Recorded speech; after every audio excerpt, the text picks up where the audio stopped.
আলাইকুম। অনলাইন ক্লাসে তোমাদের সকলকেই স্বাগতম। আজকের অনলাইন ক্লাসে আমি তোমাদের সাথে রয়েছি ফারুক আহমেদ, সহকারী শিক্ষক, চালাকসর বালিকা উচ্চ বিদ্যালয়। আমাদের আজকের আলোচনার বিষয় হচ্ছে ভয়েস চেঞ্জ, অর্থাৎ ক্লাস 10 এর সেকেন্ড পার্টের ভয়েস চেঞ্জ নিয়ে আমরা আলোচনা করব। আমরা জানি ভয়েস প্রধানত দুই প্রকার, active voice, passive voice. Active voice বলতে আমরা বুঝি যেই সেন্টেন্সের সাবজেক্ট সক্রিয়ভাবে নিজের অর্থ প্রকাশ করে তাকে অ্যাক্টিভ ভয়েস বলে। আর প্যাসিভ ভয়েস বলতে আমরা বুঝি যেই সেন্টেন্সের সাবজেক্ট সক্রিয়ভাবে অর্থ প্রকাশ না করে বরং অবজেক্ট এর কাজ তার উপরে এসে পড়ে, তখন তাকে প্যাসিভ ভয়েস বলে। আমরা একটি উদাহরণে যাই যে অ্যাক্টিভ ভয়েস এবং প্যাসিভ ভয়েসের উদাহরণ, যেমন they play football, they play football.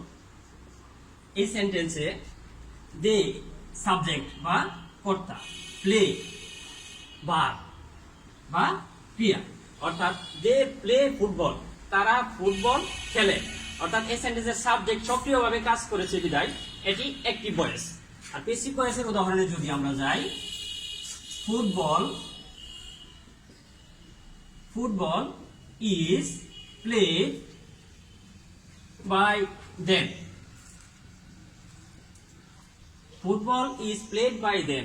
অর্থাৎ এই সেন্টেন্সে সাবজেক্ট সক্রিয়ভাবে অর্থ প্রকাশ না করে অবজেক্ট এর কাজটি তার উপর এসে পড়েছে, তাই এই সেন্টেন্সটি প্যাসিভ ভয়েস। যেমন football is played by them, অর্থাৎ তাদের দ্বারা ফুটবল খেলা হয়, এখানে সাবজেক্ট সক্রিয়ভাবে কাজ করে না বিধায় এটি প্যাসিভ ভয়েস।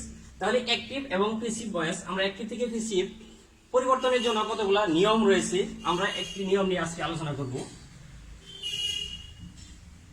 যেমন অ্যাক্টিভ থেকে প্যাসিভ ভয়েস করতে হলে আমাদের প্রথমে অ্যাক্টিভ ভয়েসের অবজেক্ট সর্বদাই প্যাসিভ ভয়েসের সাবজেক্ট হয়, অর্থাৎ অবজেক্ট এর সাবজেক্টিভ ফর্ম বসে, অবজেক্টের সাবজেক্টিভ ফর্ম বসে। নাম্বার 2, টেন্স অনুসারে অক্সিলারি ভার্ব বসে, টেন্স অনুসারে অক্সিলারি ভার্ব বসে, অক্সিলারি ভার্ব বসে। নাম্বার 3, ভার্বের পাস্ট পার্টিসিপল ফর্ম বসে,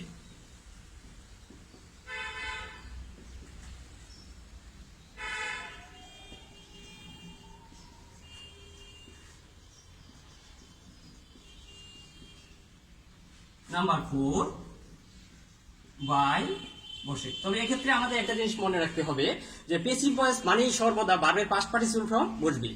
সকল প্যাসিভ ভয়েসের ক্ষেত্রেই সর্বদাই ভার্বের পাস্ট পার্টিসিপল ফর্ম বসে। নাম্বার 5, অর্থাৎ অ্যাক্টিভ ভয়েসের যে সাবজেক্ট থাকে সর্বদাই প্যাসিভ ভয়েসের অবজেক্টিভ ফর্ম হিসেবে বসে, অর্থাৎ সাবজেক্ট এর অবজেক্টিভ ফর্ম।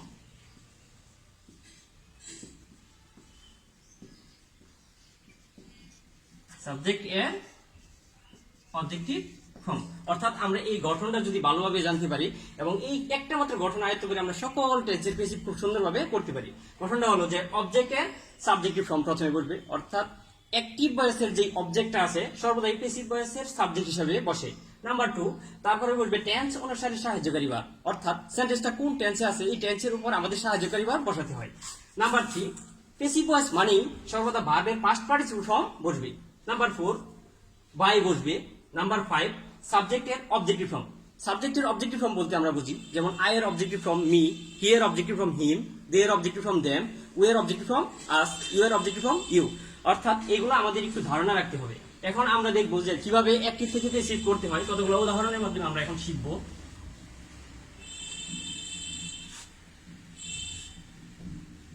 যেমন আই রাইট এ লেটার, আমি একটি চিঠি লিখি। এই সেন্টেন্সের I subject, right verb, a letter এটুকু হচ্ছে এই সেন্টেন্সের অবজেক্ট। অর্থাৎ আমরা জানি অ্যাক্টিভ থেকে প্যাসিভ করতে হলে সর্বদাই অবজেক্টের সাবজেক্টিভ বসে। অর্থাৎ এই সেন্টেন্সের অবজেক্ট হচ্ছে এ লেটার। এখন যদি আমরা এটা প্যাসিভ করতে চাই তাহলে প্রথমে অবজেক্টটা সাবজেক্ট হিসেবে আমাদের আনতে হবে, অর্থাৎ এ লেটার। তারপরে দেখতে হবে আমাদের এই সেন্টেন্সটা কোন টেন্সে আছে। এখন আমরা খুব সহজেই বলতে পারি যে এই সেন্টেন্সের সাবজেক্টের পরে যদি এই জায়গায় কোনো সাহায্যকারী ভার্ব না থাকে তাহলে বুঝতে হবে এই সেন্টেন্সটা হয় প্রেজেন্ট ইনডিফিনিট না হয় পাস্ট ইনডিফিনিট। সর্বদাই তোমরা মনে রাখবা যদি সেন্টেন্সের সাবজেক্টের পরে সাহায্যকারী ভার্ব না থাকে তাহলে আমাদের দেখতে হবে সেন্টেন্সের ভার্বটা কোন ফর্মে আছে। ভার্বটা যদি প্রেজেন্ট ফর্মে থাকে তাহলে এই সেন্টেন্সটা প্রেজেন্ট টেন্স, ভার্বটা যদি পাস্ট ফর্মে থাকে তাহলে এই সেন্টেন্সটা পাস্ট টেন্স। তাহলে এই সেন্টেন্সের মধ্যে আমরা ভার্বটা দেখছি রাইট, অর্থাৎ রাইট ভার্বের প্রেজেন্ট ফর্ম। যেহেতু এই সেন্টেন্সের সাবজেক্টের পরে ভার্বটা প্রেজেন্ট ফর্মে আছে সেই হিসাবে এই সেন্টেন্সটা প্রেজেন্ট টেন্স। তো আমাদের মনে রাখতে হবে অ্যাক্টিভ থেকে প্যাসিভ করতে হলে যদি সেন্টেন্সটা প্রেজেন্ট ইনডিফিনিট টেন্স হয়, অর্থাৎ প্রেজেন্ট ইনডিফিনিট টেন্সকে অ্যাক্টিভ থেকে প্যাসিভ করতে হলে সাহায্যকারী ভার্ব হিসাবে এম ইজ আর বসে। তাহলে এই সেন্টেন্সের অবজেক্ট হচ্ছে এ লেটার। এ লেটার যখন আমরা সাবজেক্ট হিসেবে আনলাম এ লেটার অর্থাৎ সিঙ্গুলার সাবজেক্ট, এই কারণে এর সাথে সাহায্যকারী ভার্ব বসবে ইজ। তারপরে গঠন অনুসারে ভার্বের পাস্ট পার্টিসিপল ফর্ম, রাইটের past participle form written. A letter is written by, তারপরে আমরা জানি সর্বদাই অ্যাক্টিভ ভয়েসের সাবজেক্ট সর্বদাই প্যাসিভ ভয়েসের অবজেক্টিভ ফর্ম হিসেবে হয়। তাহলে এই সেন্টেন্সের সাবজেক্ট হচ্ছে আই, আই এর objective form me. A letter is written by me, অর্থাৎ সর্বদাই মনে রাখতে হবে যে প্যাসিভ ভয়েসের অবজেক্ট অ্যাক্টিভ ভয়েসের অবজেক্ট সর্বদাই প্যাসিভ, অ্যাক্টিভ ভয়েসের অবজেক্ট সর্বদাই প্যাসিভ ভয়েসের সাবজেক্ট হিসেবে বসে। তারপরে টেন্স অনুসারে সাহায্যকারী ভার্ব বসে, যেহেতু এই সেন্টেন্সটা প্রেজেন্ট ইনডিফিনিট টেন্স এই কারণে আমরা সাহায্যকারী ভার্ব বসিয়েছি ইজ। তারপরে সর্বদা প্যাসিভ ভয়েস মানে সবসময় ভার্বের পাস্ট পার্টিসিপল ফর্ম বসে। এই সেন্টেন্সের ভার্ব ছিল রাইট আর রাইটের পাস্ট পার্টিসিপল ফর্ম রিটেন। তারপরে প্যাসিভ ভয়েস মানে অবজেক্টিভ ফর্মের আগে বাই বসাতে হয়, বাই দিয়া এই সেন্টেন্সের সাবজেক্ট ছিল আই, তাই আই এর অবজেক্টিভ ফর্ম মি। এছাড়াও আরো কতগুলো সেন্টেন্স যেগুলো রয়েছে সেগুলো আমরা এখন শিখবো। অনেক সময় দেখা গেছে অ্যাক্টিভ ভয়েসে ডাবল অবজেক্ট বা দুইটি অবজেক্ট থাকে, সেক্ষেত্রে আমরা কিভাবে অ্যাক্টিভ থেকে প্যাসিভ করব।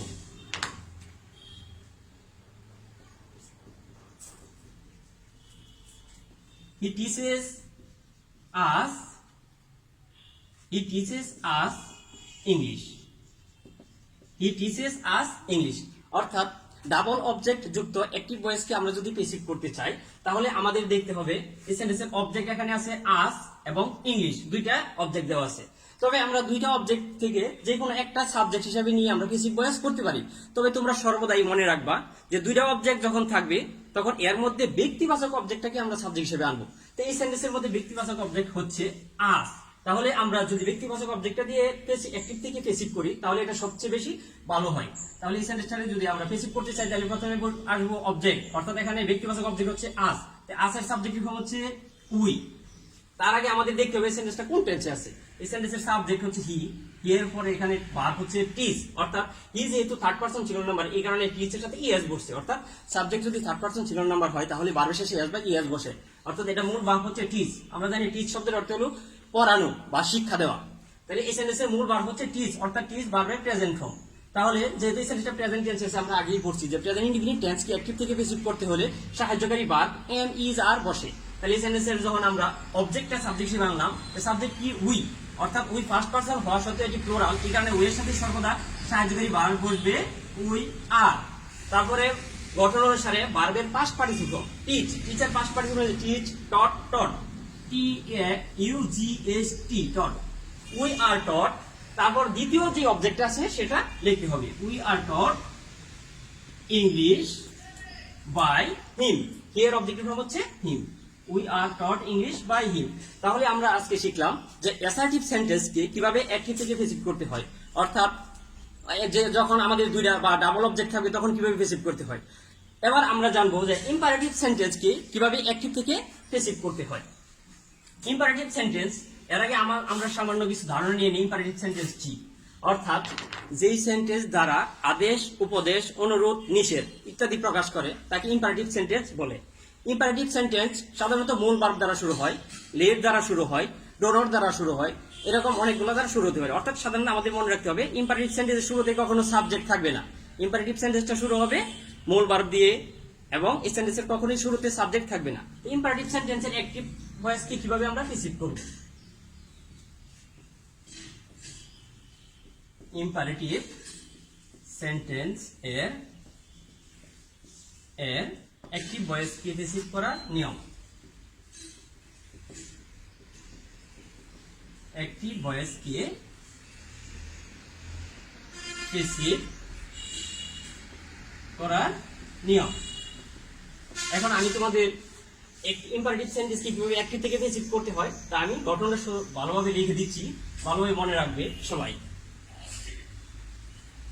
প্রথমে আমাদের লিখতে হবে ইম্পারেটিভ সেন্টেন্সের ক্ষেত্রে এই গঠনটা কিন্তু একটু ব্যতিক্রম, অর্থাৎ অ্যাসার্টিভ সেন্টেন্স আমরা যেভাবে অ্যাক্টিভ থেকে পেসিভ করছি সেরকম না, একটু ভিন্ন। অর্থাৎ এই সেন্টেন্সের ক্ষেত্রে প্রথমে বলবে লেট, তারপরে অবজেক্টের সাবজেক্ট, অবজেক্ট এর সাবজেক্ট প্লাস বি প্লাস ভার্বের পাস্ট পার্টিসিপল ফর্ম, ভার্ব এর পাস্ট পার্টিসিপল ফর্ম। অর্থাৎ ইম্পারেটিভ সেন্টেন্সকে আমরা যদি অ্যাক্টিভ থেকে পেসিভ করতে চাই প্রথমে আমাদের লিখতে হবে লেট, তারপরে অবজেক্টের সাবজেক্ট প্লাস বি প্লাস ভার্বের পাস্ট পার্টিসিপল ফর্ম। অর্থাৎ যদি এরকম হয় ডু ইট, এই সেন্টেন্সটি একটি ইম্পারেটিভ সেন্টেন্স, কারণ এই সেন্টেন্সটি মূল ভার্ব দ্বারা শুরু হয়েছে ডু ইট। যদি এরকম ইম্পারেটিভ সেন্টেন্সকে আমরা অ্যাক্টিভ থেকে পেসিভ করতে চাই, এরকম সেন্টেন্স যখন একবারে ছোট একটা সেন্টেন্স দেখে অনেকে ভয় পায় যে এটা কিভাবে পেসিভ করতে হয়, কারণ অ্যাসার্টিভ সেন্টেন্সের মতো কিন্তু এটা না, কারণ এটা ইম্পারেটিভ সেন্টেন্স। তো ইম্পারেটিভ সেন্টেন্সকে যদি আমরা অ্যাক্টিভ থেকে পেসিভ করতে চাই তাহলে আমাদের এই গঠন অনুযায়ী করতে হবে। যেমন প্রথমে কি বলবে লেট, তারপরে বলবে কি অবজেক্টের সাবজেক্ট। তো আমাদের মনে রাখতে হবে এই সেন্টেন্সের মূল ভার্ব কিন্তু ডো এর অবজেক্ট কিন্তু ইট, অর্থাৎ এখানে আর কিছু নাই, তার মানে কি ইট এটা অবজেক্ট। তো গঠন অনুসারে যদি আমরা যাই তাহলে লেট এর পরে অবজেক্টের সাবজেক্ট করবে ইট, লেট ইট। তারপরে গঠন অনুসারে বলবে বি, তারপরে বলবে ভার্বের পাস্ট পার্টিসিপল ফর্ম, অর্থাৎ এই সেন্টেন্সের ভার্ব শুধু এই যে একটা ভার্ব ডো এর past participle form done, let it be done. অর্থাৎ ডো ইট এই সেন্টেন্সটাকে আমরা অ্যাক্টিভ থেকে পেসিভ করতে হলে প্রথমেই লেট, তারপরে অবজেক্টের সাবজেক্ট ইট বসে, তারপরে বি, তারপরে ভার্বের পাস্ট পার্টিসিপল ফর্ম, অর্থাৎ এখানে ডো এর পাস্ট পার্টিসিপল ফর্ম হচ্ছে ডান। তো এভাবে আমরা অ্যাসার্টিভ সেন্টেন্স এবং ইম্পারেটিভ সেন্টেন্সকে একইভাবে আমরা অ্যাক্টিভ থেকে পেসিভ করতে পারি। তার জন্য আমাদের ভালোভাবে শিখতে হবে যে একটা গঠন, আমি পুনরায় আরেকটু আলোচনা করছি যে প্রথম থেকে যে আলোচনাগুলি করছি আজকে, যে অ্যাক্টিভ থেকে পেসিভ করতে হলে আমরা একটা গঠন খুব সুন্দরভাবে শিখতে পারি। যেমন অবজেক্টের সাবজেক্টিভ ফর্ম প্লাস টেন্স অনুসারে সাহায্যকারী ভার্ব প্লাস ভার্বের past participle form plus by plus সাবজেক্টের অবজেক্টিভ ফর্ম। অর্থাৎ এই গঠনটা যদি আমরা ভালোভাবে মনে রাখতে পারি তাহলে খুব সহজে আমরা অ্যাক্টিভ থেকে পেসিভ করতে পারি। আরেকটা জিনিস আমরা যে জিনিসটা আলোচনা করছি যে ইম্পারেটিভ সেন্টেন্সের ক্ষেত্রে কিভাবে আমরা অ্যাক্টিভ থেকে পেসিভ করতে পারি। অর্থাৎ আমরা জানি ইম্পারেটিভ সেন্টেন্সটা সাধারণত মূল ভার্ব দিয়ে শুরু হয়। তো ইম্পারেটিভ সেন্টেন্সের অ্যাক্টিভ ভয়েসকে পেসিভ করতে হলে একটা গঠন ভালোভাবে মনে রাখতে হবে। এছাড়া আরো কতগুলো গঠন আছে, যদিও আজকে একসাথে এত আলোচনা করা সম্ভব না। তো আমি একটা আলোচনা করছি আজকে যে মূল ভার্ব দ্বারা শুরুযুক্ত ইম্পারেটিভ সেন্টেন্সের অ্যাক্টিভ ভয়েসকে পেসিভ ভয়েস করতে হলে প্রথমে লিখতে হবে লেট প্লাস অবজেক্টের সাবজেক্ট প্লাস বি থ্রি বা ভার্বের পাস্ট পার্টিসিপল। যেমন এখানে একটা উদাহরণ দেওয়া আছে ডু ইট, এই সেন্টেন্সটা ইম্পারেটিভ সেন্টেন্স। এই সেন্টেন্সটাকে যদি আমরা অ্যাক্টিভ থেকে পেসিভ করতে চাই প্রথমে বলবো লেট, তারপরে অবজেক্টের সাবজেক্ট, তারপরে বি, তারপরে ভার্বের পাস্ট পার্টিসিপল ফর্ম। প্রিয় শিক্ষার্থী বন্ধুরা, তোমাদের সকলকে আন্তরিক ধন্যবাদ ও শুভেচ্ছা জ্ঞাপন করে আমি আমার ক্লাস আজকে এখানেই শেষ করছি। আশা করি সকলেই ভালোভাবে পড়াশোনা করবে। তোমাদের প্রতি আমার আন্তরিক অভিনন্দন ও শুভেচ্ছা রইল। তোমরা বাড়িতে ভালোভাবে পড়াশোনা করবে, এটাই আমাদের কামনা। আসসালামু আলাইকুম।